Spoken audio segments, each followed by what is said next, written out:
اس دفعہ اس نے army chief کا نام نہیں لیا، عہدہ بھی اسے یاد نہیں رہا، 17 بھی کم کر دیا، لیکن اس نے بڑی امپریسو ہے. یہ ابھی وہی وار کام ہو رہا ہے، یہ سیاسی داؤ پیچ ہے. کیونکہ آپ دیکھیں کہ ادھر تعریف ہوئی اور ساتھ ہی جو ولسن کی طرف سے فری عمران خان کی ٹویٹ بھی آ گئی جو غائب تھا. اب فیلڈ مارشل پر یہ دباؤ بڑھانے کی کوشش، وہی اسٹک کیرٹ اپروچ کہ آپ اب آئیں میدان میں اور اسرائیل کو تسلیم کریں، ابراہم اکارڈ کا معاہدہ بنے، اپنی عوام کو بیچیں منجن جو بھی آپ نے بیچنا ہے. اور یہ دباؤ ڈالنے میں کامیاب ہو بھی جاتے ہیں. آپ کو پتہ ہے آرمی چیف کا پابندیوں کا جو بل ہے وہ بھی اسی دباؤ کا حصہ ہے. اب تو خیر وہ فیلڈ مارشل بن چکے ہیں، آرمی چیف کا پتہ نہیں وہ بل جو ولسن والا قانونی طور پہ ہے بھی یا نہیں. اسرائیل کو جو تسلیم کروانا ہے وہ اتنا اہم مقصد ہے. دیکھیں مڈل ایسٹ میں یہ جو جنگ کا بھی تنازع تھا، خطے کی صورتحال تھی، اس میں آپ ان کے کمپین دیکھیں، بل بورڈ جو لگے ہوئے جگہ جگہ، محمد بن سلمان کے، نیتن یاہو کے، عرب امارات کے صدر کے، مصر کے عبدالفتاح سیسی کے، شام کا جولانی ہے اس کے صدر کے، فلسطین کے محمود عباس کے، قطر بحرین سب کے.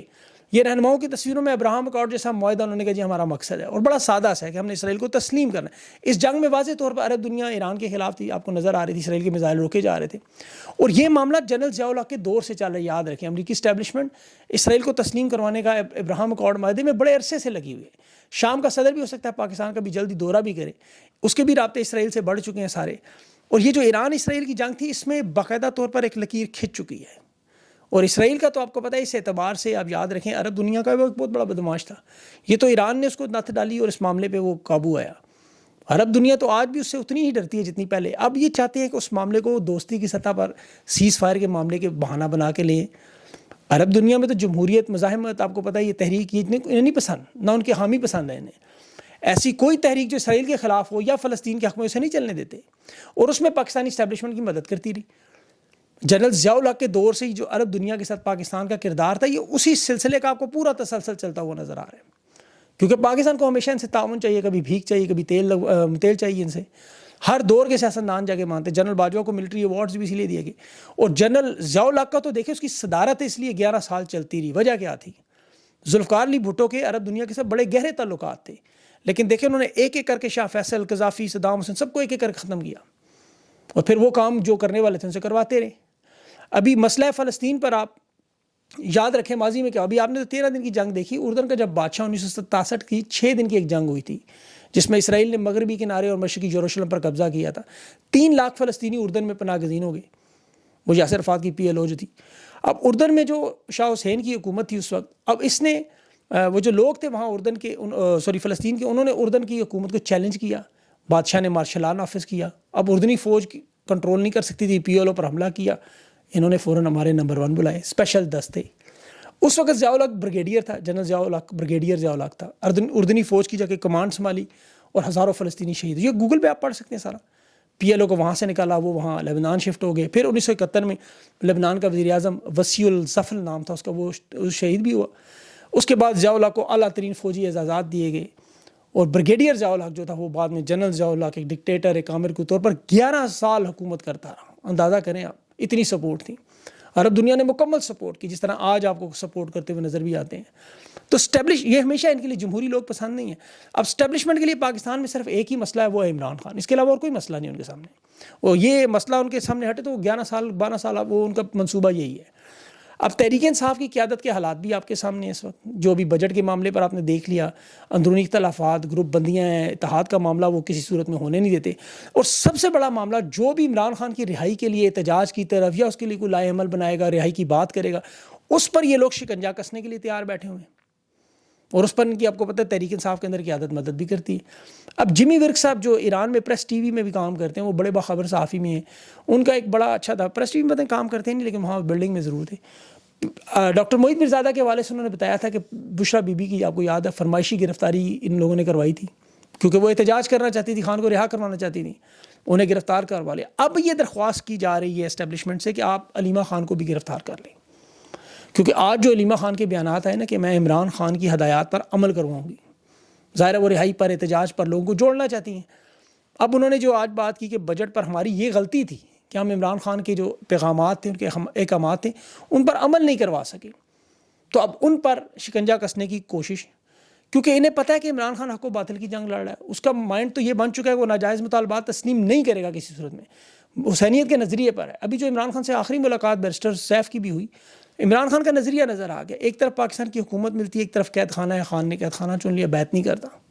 یہ بالکل اسی نظریے پہ، جیسے حضرت علی کے سامنے آپ کو پتہ ہے باغی تھے اس دور میں، تو وہ آدھی ریاست انہیں مل سکتی تھی، طویل عرصے تک حکومت تھی، لیکن وہ شہادت رمضان کے مہینے میں نماز میں انہوں نے قبول کر لی۔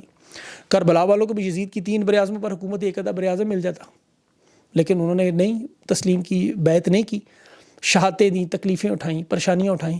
تو عمران خان نے بھی ان کی سنت پر چلتے ہوئے مشکل راستہ چنا ہوا ہے، جس کی وجہ سے خان اپنے خاندان سے نہیں مل سکتا۔ یہ جو ساری مشکلات پریشانیاں نظر آ رہی ہیں آپ کو، ایک وہ 55 ڈگری میں اس اوون میں، تندور میں روسٹ ہو رہا ہے۔ اور اب یہ جو لوگ، آپ کو پتہ ہے آج علیمہ خان کے جو بیانات آپ دیکھیں، انہوں نے کہا جی لوگ الزام لگاتے ہیں میں پارٹی میں مداخلت کر رہی ہوں، ہم تو عمران خان کے لیے کھڑے ہیں۔ عمران خان کو تنہائی میں قید تنہائی میں چھوڑ تو نہیں سکتے، وہ بہنیں ہیں۔ اسی طرح پورا پاکستان بھی دیکھ رہے ہیں عمران خان جس اذیت میں اپنے نظریے پر کھڑا ہوا ہے، اس قوم کی خاطر یقین کریں۔ عمران خان کو تو چاہیے وہ ڈیل کر کے سے چلا جاتا، نہیں جاتا وہ۔ اب علیمہ خان نے جو آج غلطی تسلیم کی ہے، واقعی ان کی غلطی ہے، انہیں چاہیے تھا کھل کے وہ عمران خان کی حمایت میں لوگوں سے کہتی ہیں۔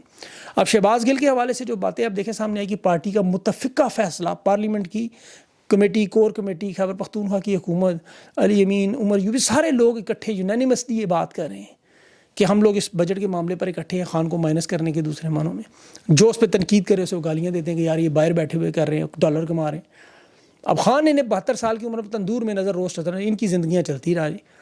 باہر یہ لوگوں کو دکھانے کے لیے جو ملاقات میں پہنچ جاتے ہیں کیمرے لے کر، اور پھر پریس کانفرنس کر دیتے ہیں جی ہم IMF کے پروگرام میں نہیں بیٹھیں گے، ہم بجٹ تسلیم نہیں۔ بجٹ آپ نے پاس کر دیا، اب اس کو کیا تسلیم کرنا ہے؟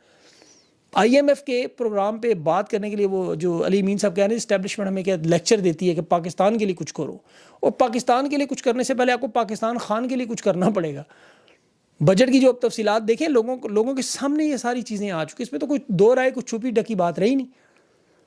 عام بندے کو یہ ساری معلومات کا باریکی سے علم ہو چکا ہے۔ وہ خاتون کی باتیں سنیں وہ جو آج لاڑ لی تھیں سے، تو یہ قیادت کے سامنے جو احکامات آتے ہیں، آپ کو پتہ ہے ان میں سے بہت سے وہ لوگ ہیں جو زیادہ تر پارلیمنٹ کا حصہ رہے ہیں، انہیں ان تمام چیزوں کو پتہ تھا۔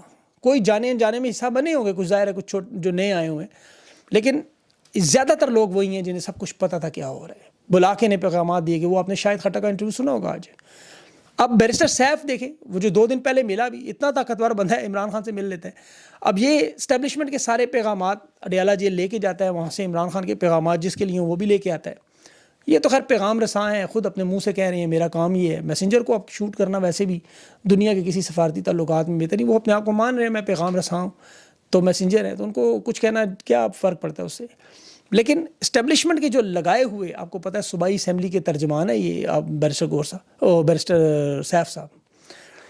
اب بیرسٹر سیف آپ کو پتہ ہے جب ملنا چاہے علی امین بھی تو ان کے ذریعے مل سکتے تھے، لیکن ملاقات نہ کرنی ہو تو پھر آپ کیمرے لے جائیں ساتھ، لوگوں کے سامنے لوگوں کو دکھا دیں، تاثر دے دیں جی ہمیں عمران خان سے ملنے نہیں دیا جا رہا، حالانکہ جب بھی ان کی ملاقاتیں آپ کے سامنے ہوئیں، آپ کے سامنے گاڑیوں میں آتے جاتے ہیں۔ بہرحال عدلیہ کے حالات بھی آپ کو بتا دوں، مخصوص نشستوں کے جو دلائل ہیں، جسٹس امین الدین خان اور جسٹس مسرت حلالی صاحبہ جو ہے وہ سوالات پوچھ رہی ہیں۔ میں ایک تو ان کی قابلیت پہ مجھے شک پہلے سے تھا دیکھ کے ان کے، لیکن میں گارنٹی دے کہہ سکتا ہوں یہ ایک فیصلے بھی نہیں پڑتے یہ لوگ۔ جو ان کے سوالات چل رہے تھے، جس طرح 8 مہینے پہلے بڑے یہ سارے فیصلے پوری عوام کے سامنے ہم نے 8 صفحات کے 60 صفحات کے اپنے ویلاگز میں بتائے ہیں، یہ وہ بنیادی سوال پوچھ رہی تھی بلے کے متعلق، پارٹی کے متعلق۔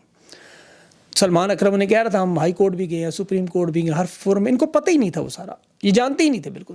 تو سلمان صفدر نے جو بات کی عمران خان کے کیسز پہ، وہی اس کا حال ہے کہ عمران خان اور بشرا بی بی کے جتنے کیسز ہیں اب ان میں تاریخ لینا مشکل ہو گیا۔ جب سزا کی اپیل کا معاملہ ہو تو یہ ڈیفنس کو موقع ہی نہیں دیتے، اور جب سزا سنانی ہو تو اتنی جلد بازی میں سناتے ہیں کہ اب آپ دیکھیں اپیلیں ضمانتیں، وہ مانتے ہی نہیں۔ نیب پروسیکیوٹر کا انہوں نے کیس میں بدل دیا، عمران خان کے کیس میں نیا لگایا، وہ 4 ہفتے مانگا اور اس پہ جج تاریخ ہی نہیں دے رہا۔ پہلے تو ہم کہا کرتے تھے تاریخ پہ تاریخ، اب تو یہ اسلام آباد ہائی کورٹ، لاہور یا سپریم کورٹ میں ایک پالیسی بن چکی ہے باقاعدہ طور پر، اور یہ تسلیم کرتے ہیں کہ ہاں ہمیں اسٹیبلشمنٹ نے کہا ہوا ہے، ہم نے ان کیسوں کو نہیں لگانا، جاؤ جو کرنا ہے کر لو۔ تو جتنے مرضی بڑے وکیل ہوں، جتنے مرضی کیسز ہوں، اب یہ سارا معاملہ عدلیہ میں آپ کو نظر نہیں آئے گا انصاف والا معاملہ۔ یہ تو عمران خان کی ہمت ہے کہ وہ انہیں عدالتوں میں بار بار کیس لڑتے ہیں۔ ابھی احسن بھون صاحب نے دیکھے 24 جون کو ایک کیس دائر کیا، 25 کو سماعت ہوئی، 26 کو حکم بھی آ گیا، کروڑوں کا کیس تھا، ذاتی کیس تھا، وہ لگ گیا، تو ان کو فیسیں ملتی ہیں کیونکہ ان کے تعلقات ہیں، یہ صاف پاکستان کی عوام کو نظر آئے۔ اب ان سارے حالات میں پاکستان کی عوام کو کرنا کیا چاہیے، نوجوان کیا کریں سارے، کیونکہ عوام تو عمران خان کے ساتھ ہے۔ اب یہ معاملات کو اپنے ہاتھ میں پرامن انداز میں کیسے لیں، اس پہ میں کوشش کروں گا پورا ایک لائے عمل جو آپ کے سامنے رکھوں۔ اس پہ مجھے تھوڑا سا وقت چاہیے. میں انشاءاللہ آپ کے سامنے پورا لائے عمل رکھوں گا. آپ دیکھیں اگر آپ کو سوٹ کرتا ہوا اور وہ ایسا ہوگا پرامن انداز میں آپ اپنی تحریک کیسے چلا سکتے ہیں یا دنیا میں کیسے چلیں، وہ مثالیں آپ کے سامنے رکھوں. اپنا خیال رکھیں. مجھے اجازت دیں. اللہ حافظ.